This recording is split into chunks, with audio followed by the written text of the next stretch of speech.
우리 같이 하나님의 말씀 보겠습니다. 오늘 하나님께서 우리에게 주시는 말씀은 고린도전서 11장 말씀입니다.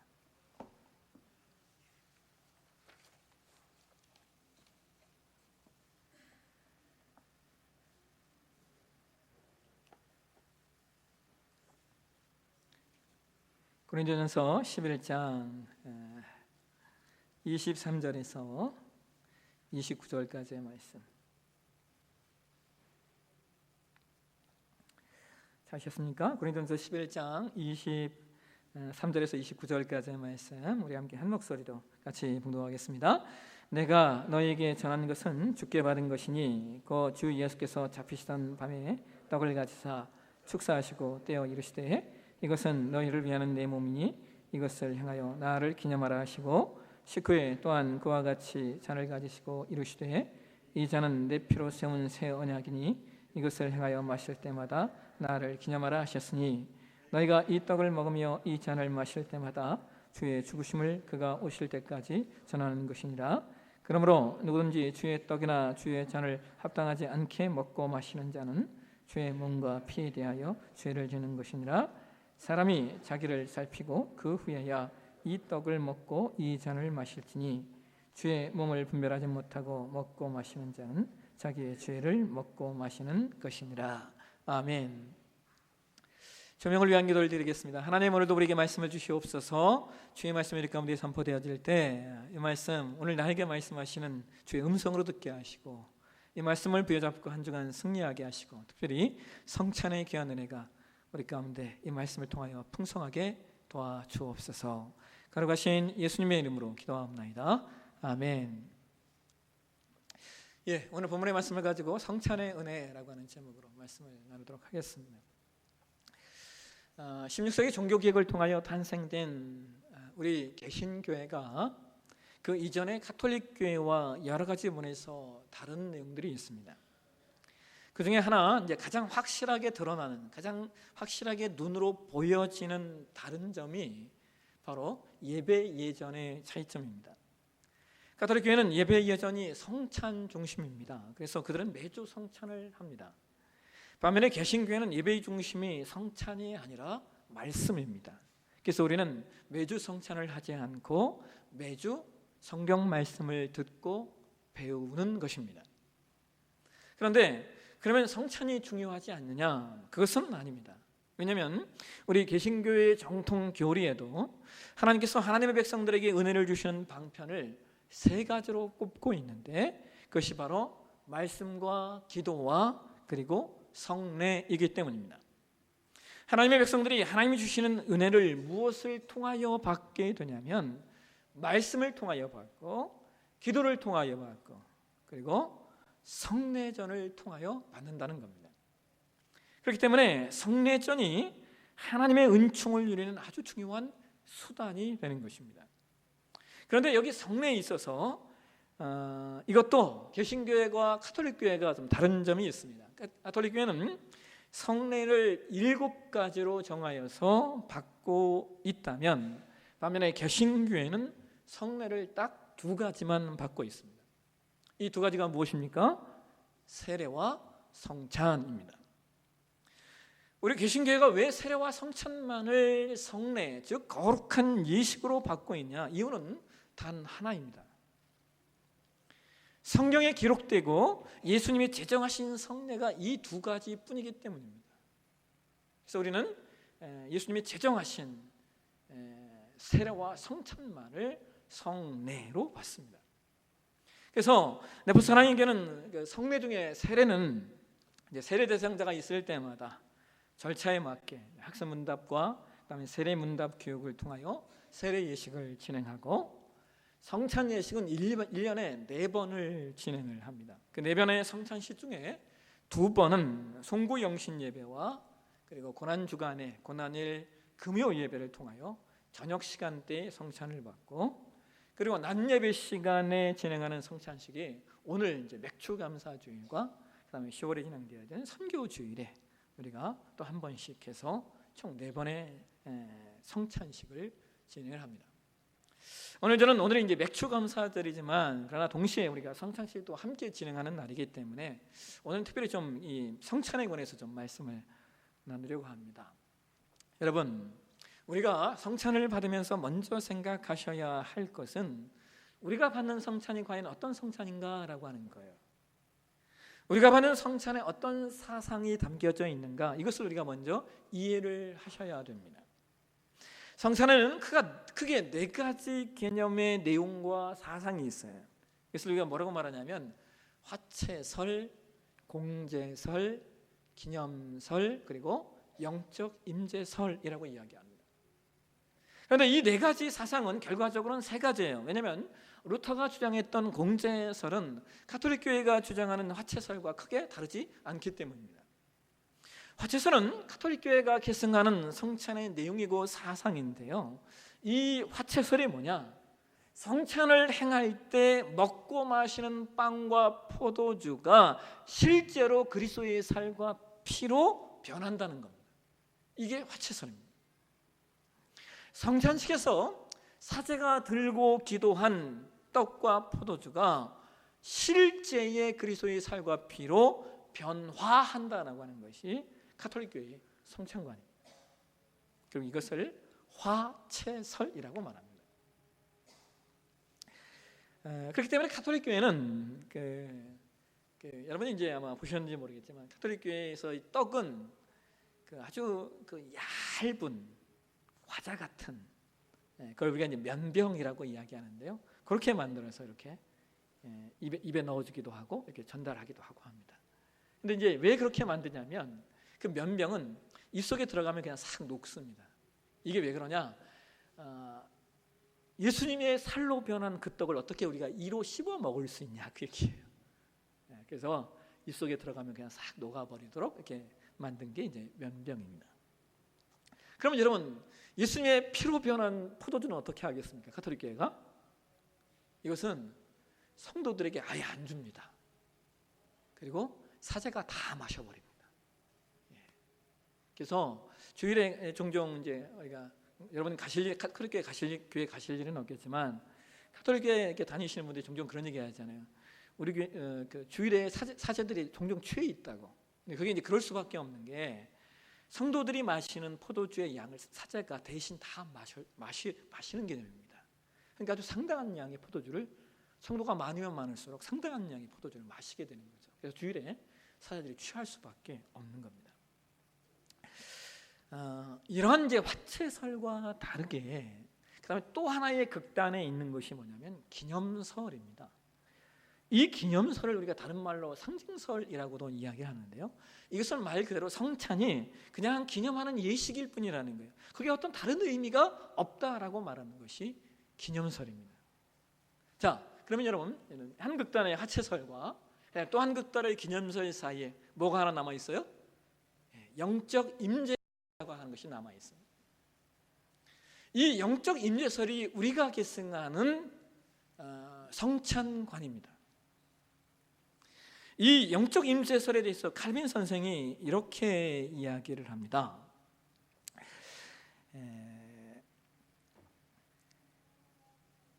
성찬을 받을 때 예수님과 성도 간에 전인격적인 신비적 연합이 이루어진다라고 이야기를 합니다.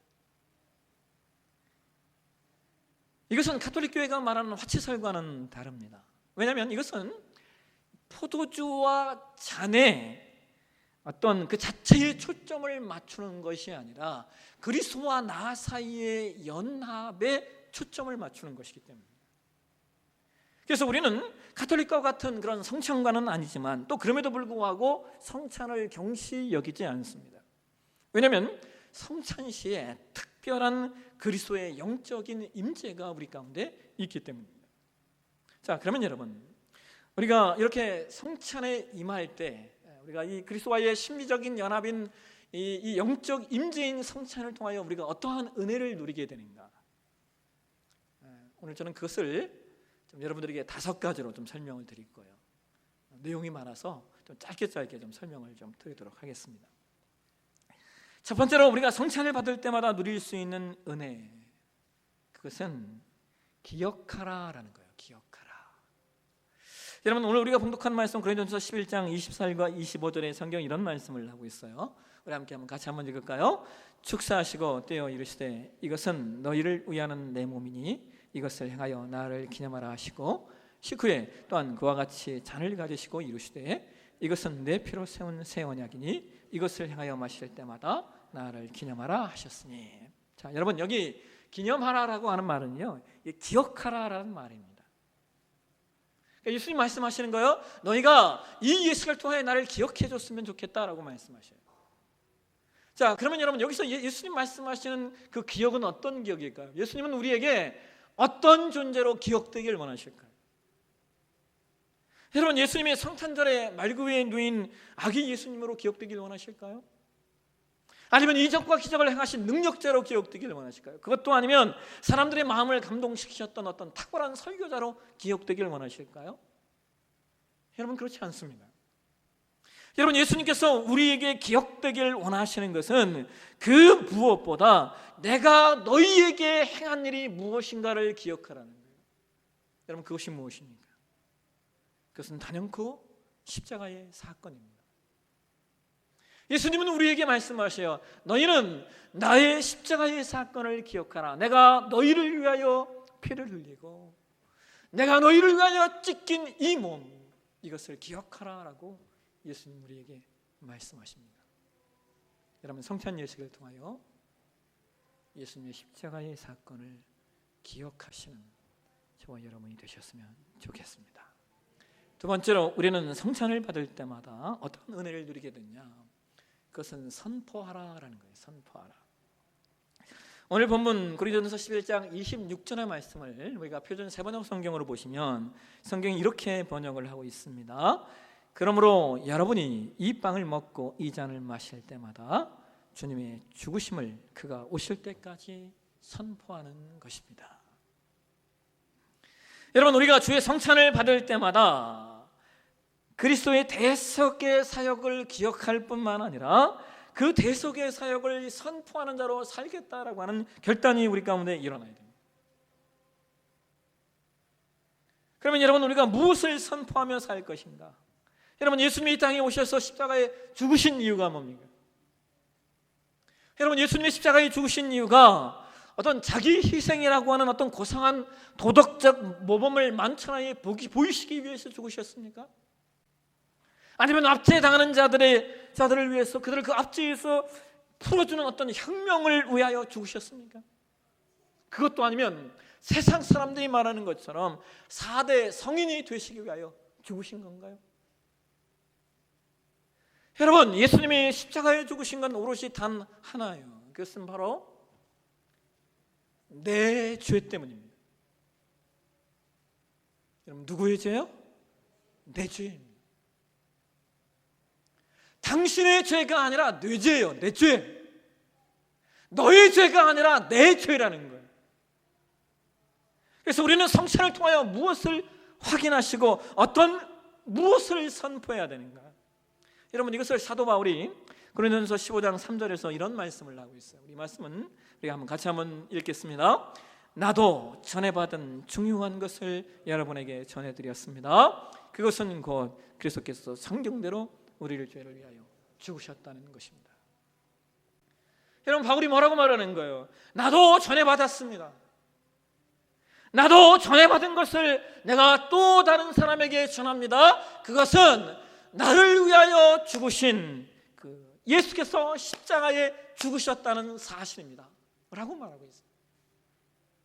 여러분, 우리가 신자로 이 땅을 사는 동안 우리가 이 성찬 예식을 통하여 누려야 될 두 번째 은혜는 내가 예수 그리스도의 대속의 사건을 선포하는 삶을 살겠다. 내가 죄인이고 내가 사함받은 하나님의 백성이라는 사실을 전하고 증거하겠다라는 결단이 우리 가운데 일어나셔야 됩니다. 세 번째로, 우리가 성찬을 받을 때마다 우리가 깨닫고 누려야 될 세 번째 은혜는 참여하라라는 거예요. 참여하라. 여러분, 여기 참여하라고 하는 말의 의미는 단순히 성찬식에 동참하라는 의미가 아닙니다. 여기서의 참여는 우리가 성찬을 받을 때마다 지금도 그리스도의 대속 사역이 현재 진행형임을 놓치지 말라는 거예요. 여러분, 예수 그리스도의 대속의 사역이 현재 진행형이다라고 하는 의미는 어떤 의미를 담고 있냐? 예수께서 십자가에 죽으셨던 것처럼 우리도 나도 거기에 죽어야 된다라는 말이에요. 우리가 예수 그리스도와 함께 십자가에 달려야 됩니다. 그렇다면 여러분, 문제는 이것이죠. 과연 우리가 예수님께서 십자가에 죽으신 것처럼 어떻게 십자가에 죽을 것인가? 여러분, 이것을 예수님께서 이렇게 말씀하시죠. 마태복음 16장 28절에 예수께서 이렇게 말씀하십니다. 우리 같이 한번 읽겠습니다. 이에 예수께서 제자들에게 이르시되 누구든지 나를 따라오려거든 자기를 부인하고 자기 십자가를 지고 나를 따를 것이니라. 여러분, 우리가 예수 그리스도의 십자가의 죽음에 참여한다라고 하는 것은 자기를 부인하라는 것입니다. 여러분, 자기 부인이 얼마나 어렵습니까? 여러분, 우리가 왜 삽니까? 여러분, 인간의 삶의 대부분의 내용들은요, 자기 증명을 위해 사는 거예요. 아닙니까? 자기 인정을 위하여, 자기 존재의 나음을 증명하기 위하여 사람들이 살아갑니다. 세상 모든 사람들은 다 내 존재의 뛰어남, 내 존재의 나음, 내 존재의 인정을 위해 삽니다. 그런데 예수님 우리에게 뭐라고 말씀하시는 거예요? 자기를 부인하고 라고 말씀하십니다. 그래서 여러분, 내가 나 자신을 부인한다라고 하는 것은 나 자신을 십자가에 못 박는 것과 같은 겁니다. 그런데 여러분, 이 자기 부인이 얼마나 중요한지요? 여러분, 사도 바울이 갈라디아서 2장 21절을 통하여 우리에게 이렇게 말씀하고 있습니다. 우리 말씀 같이 한번 읽겠습니다. 내가 그리스도와 함께 십자가에 못 박혔나니 그런즉 이제는 내가 사는 것이 아니요 오직 내 안에 그리스도께서 사신 것이라. 이제 내가 육체 가운데 사는 것은 나를 사랑하사 나를 위하여 자기 자신을 버리신 하나님의 아들을 믿는 믿음 안에서 사는 것이라. 여러분, 이 갈라디아서 2장 20절 말씀을 표준 세번역 성경으로 보면 이렇게 번역을 해요. 나는 그리스도와 함께 십자가에 못 박혔습니다. 이제 살고 있는 것은 내가 아닙니다. 여러분, 이 번역의 뉘앙스를 이해하시겠어요? 내가 십자가에 못 박혔다, 이것은 뭐예요? 내가 나 자신을 부인한다, 이것은 뭐예요? 이제 내 삶은 내가 사는 것이 아니라 예수께서 사시는 것이다. 이제 내 삶은 내가 사는 것이 아니라고 하는 거예요. 내 삶을 예수께서 대신 살아주는 거예요. 어느 때? 내가 나 자신을 부인하고 나 자신의 삶을 십자가에 못 박을 때, 그때 비로소 우리는 내가 내 삶을 사는 것이 아니라 예수께서 내 삶을 대신하여 사시게 됩니다. 여러분, 이것만큼 축복된 일이 어디 있어요? 여러분, 내가 내 삶을 내 힘으로 살려고 하는 것만큼 힘든 게 또 어디 있습니까? 여러분, 내가 내 삶을 내 능력으로 살려고 하는 것만큼 피곤하고 어려운 일이 또 어디 있어요? 그런데 성경은 말하는 거예요. 이제 살고 있는 것은 내가 아니라고 말입니다. 내가 내 자신을 예수 그리스도의 십자가 앞에 못 박아, 내가 내 자신을 부인하며 내 자신을 예수 그리스도의 십자가 앞에 내어드렸을 때 이제 내가 사는 것이 아니라고 이야기하고 있어요. 여러분, 내가 내 삶을 내가 살면 힘듭니다. 그래서 여러분, 내 삶을 예수 그리스도 앞에 내어드리십시오. 그럼 예수님께서 여러분의 삶을 살게 만드실 것입니다. 네 번째, 우리가 성찬을 받을 때마다 깨닫고 확인해야 될 네 번째 내용은 연합하라라는 거예요. 연합하라. 여러분, 고린도서 10장 17절에 성경이 이렇게 말합니다. 우리 이 말씀 한번 같이 한번 보실까요? 빵이 하나이므로 우리가 여럿일지라도 한 몸입니다. 그것은 우리가 모두 그 한 덩이 빵을 함께 나누어 먹기 때문입니다. 여러분, 참 기가 막힌 표현 아니에요? 빵이 하나래요. 빵이 하나이므로 우리가 여럿일지라도 한 몸이래요. 그래서 우리 모두가 그 한 덩이 빵을 나누어 먹기 때문이라는. 여러분, 우리가 그리스도 안에서 한 공동체를 이룬다라고 하는 것은 그리스도께서 나누어지지 않았듯이 우리도 나누어지지 않아야 되고, 우리가 성찬을 받을 때 하나의 빵을 나누어 먹는 것은 우리가 그리스도와 한 몸인 것처럼 우리 모든 지체들이 그리스도 안에서 한 몸임을 확인하는 것입니다. 그래서 우리는 나누어질 수 없습니다. 그래서 우리는 흩어질 수 없고 분열될 수 없고, 그래서 우리는 언제나 주 안에서 한 몸으로 연합을 이루셔야 됩니다. 여러분, 성찬을 통하여 우리가 확인할 수 있는 네 번째 은혜는 우리가 한 빵을 나눠 먹으면서 그리스도 안에서 연합된 하나의 공동체임을 확인하는 시간이 되셔야 됩니다. 마지막 다섯 번째로, 우리가 성찬을 받을 때마다 누릴 수 있는 다섯 번째 은혜는 기대하라라는 거예요. 기대하라. 여러분, 우리가 성찬을 통하여 무엇을 기대하셔야 될까요?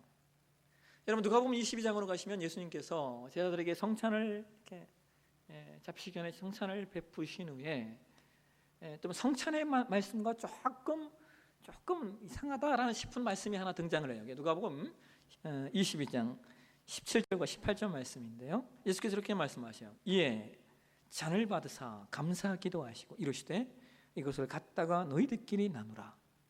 내가 너희에게 이르노니 내가 이제부터 하나님 나라가 임할 때까지 포도나무에서 난 것을 다시 맞이지 아니하리라 하시고. 여러분, 이 누가복음 20장 17절과 18절 말씀은 예수님께서 이사야 25장 말씀을 염두에 두고 말씀하신 내용이에요. 이사야서 25장에서 선지자 이사야는 장차 미래에 일어날 일들을 이렇게 묘사하고 있는데요, 이사야 25장 6절에서 8절까지의 말씀을 우리 같이 한 목소리로 같이 한번 읽도록 하겠습니다. 만군의 여호와께서 이 산에서 만민을 위하여 기름진 것과 오래 저장되었던 포도주로 연회를 베푸시니 곧 골수가 가득 찬 기름진 것과 오래 저장하였던 맑은 포도주로 하실 것이며, 또 이 산에서 모든 민족의 얼굴을 가린 가리개와 열방 위에 덮은 덮개를 제하시며 사망을 영원히 멸하실 것이라. 주 여호와께서 모든 얼굴에서 눈물을 씻기시며 자기 백성의 수치를 온 천하에서 제하시리라.